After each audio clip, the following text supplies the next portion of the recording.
વડોદરાના અલગ અલગ વિસ્તારોમાં વરસાદ પડ્યો। સયાજીગંજ, ફતેપુરા, ચાર દરવાજા સહિતના વિસ્તારોમાં વરસાદ આવતા લોકોને ભારે ગરમીથી રાહત મળી છે।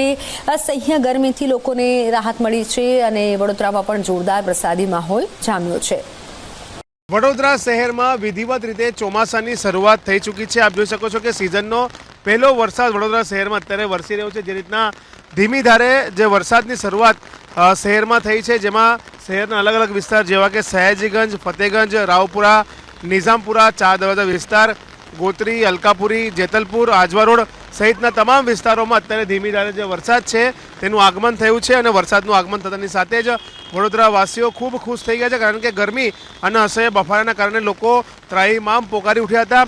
પરંતુ જે રીતના ચોમાસાની શરૂઆત થઈ ગઈ છે, વરસાદની શરૂઆત થઈ ગઈ છે, ત્યારે લોકો ખૂબ અત્યારે લોકોને એક રાહતનો શ્વાસ અત્યારે મળી રહ્યો છે કે ગરમીથી અને બફારાથી છુટકારો લોકોને મળશે।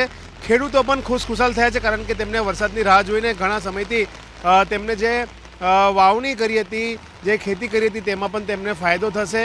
તેમને કહી શકાય કે હવે આ જ રીતના ધીમી ધારે જે વરસાદ છે તે વડોદરા શહેરના અલગ અલગ વિસ્તારોમાં અત્યારે વરસી રહ્યો છે।